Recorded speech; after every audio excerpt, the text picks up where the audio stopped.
नमस्कार मित्रांनो, मी बालाजी सोळंके आपल्यासमोर घेऊन आलेलो आहे एक प्रेरणादायी व्हिडिओ। तर मित्रांनो, आजचा हा प्रेरणादायी व्हिडिओ आपल्याला सकारात्मक गुण निर्माण करणार आहे।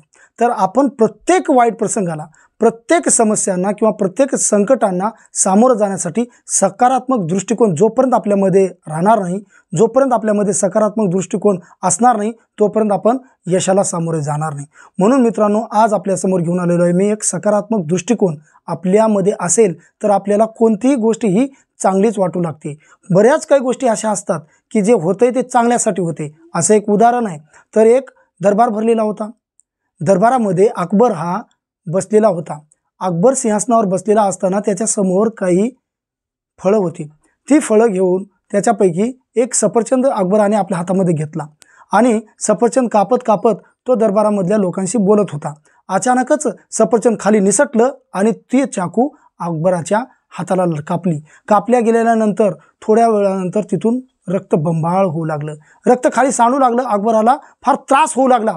हे पाहून सगळे लोक आश्चर्यचकित झाले। सगळ्या लोकांना एकदम वाईट वाटू लागलं, दुःख व्यक्त करू लागले। तेव्हा एकटाच बिरबल होता।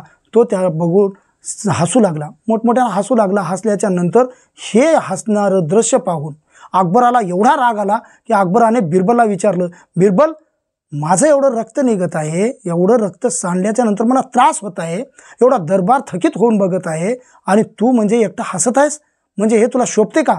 ते तेव्हा बिरबलानं सांगितलं की राजे हो, जे काही झालं ते चांगल्यासाठी झालं, जे काही होतं ते चांगल्यासाठी होते। हे ऐकताच की आणखी अकबराच्या रागाचा पारा वाढला। अकबराने लगेचच त्या बिरबलला कोठडीमध्ये बंद ठेवण्याची शिक्षा फरमावली। आजचा दिवस गेला, उद्याचा दिवस उजळला। उद्याच्या दिवशी अकबर हा नैमित्तिक कार्यासाठी म्हणजे दररोजच्या दररोज जेव्हा तो शिकार करण्यासाठी जायचा तर तो शिकारीसाठी निघाला। त्याच्यासोबत काही सैनिकही होते।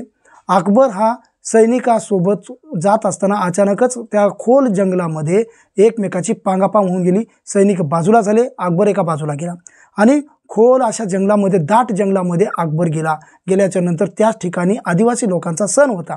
आदिवासी टोळीमध्ये हा अकबर सापडला। आदिवासी टोळीच्या लोकांनी त्या वधस्तंभावर अकबरला बांधण्यात आलं।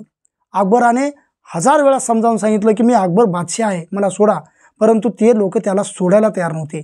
त्या टोळीचा जो सरदार होता त्या सरदाराने सांगितलं की बरं झालं, याला आपल्याला आज बळी द्यावा लागेल। सकाळपासून एकही प्राणी आपल्याला भेटला नाही, तर तेव्हा याला बळी द्यावा लागते, परंतु बळी देण्याच्या पूर्वी याच्या अंगावर काही जखम आहे का ते पहा।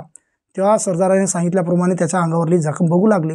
त्याच्या हाताला मार लागलेला होता, जखम झालेली होती। हे पाहून त्या टोळीमधल्या माणसांनी सांगितलं की सरदार, हा व्यक्ती आपल्याला जमणार नाही, कारण का याच्या हाताला मार लागलेला आहे आणि याला जखम झालेली आहे। तेव्हा मग सरदाराने सांगितलं, अरे रे, असा जखम लागलेला, रक्त सांडलेला व्यक्ती आपल्याला मुळीच जमणार नाही, त्याला सोडण्यात यावं। तेव्हा सोडण्यात आलं। अकबर हा आपल्या राजवाड्याकडे परत येताना त्याला बिरबलची आठवण आली। खरंच बिरबलनं जे सांगितलं होतं ते खरं होतं, जे होतं ते चांगल्यासाठी होतं। या गोष्टीची त्याला प्रचिती आली। तो लगेच सैनिकाला सांगितलं की सैनिक हो, बिरबलला लवकरात लवकर कोठडीमधून बाहेर काढा। बिरबल कोठडीतून बाहेर आल्याच्या नंतर बिरबलला त्याने आपल्या हृदयाशी कवटाळले, छातीशी कवटाळून सांगितलं की बिरबल, बरं झालं, तू मला जे काल सांगितलं होतास त्याची प्रचिती मला आज आली। तू जे सांगितलं होतास की जे होतं ते चांगल्यासाठी होतं, बिरबल, जेव्हा काल मला हाताला कापलेलं होतं, तू सांगितल्याप्रमाणे जे होतं ते चांगल्यासाठी होतं।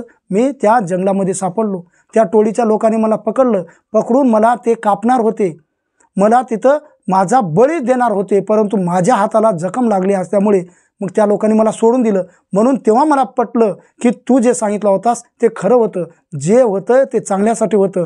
तेव्हा बिरबल, खरंच मला क्षमा कर, म्हणून तो क्षमा मागू लागला।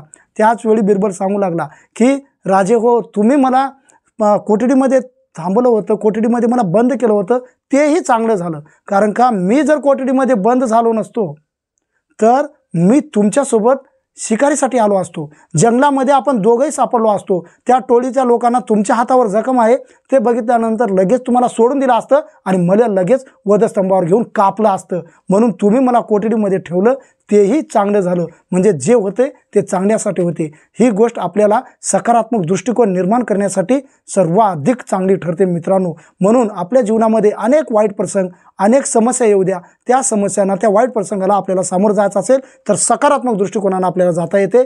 म्हणून मित्रांनो, सकारात्मक दृष्टिकोन आपल्या अंगी बाळगणे हे गरजेचं आहे. धन्यवाद मित्रांनो.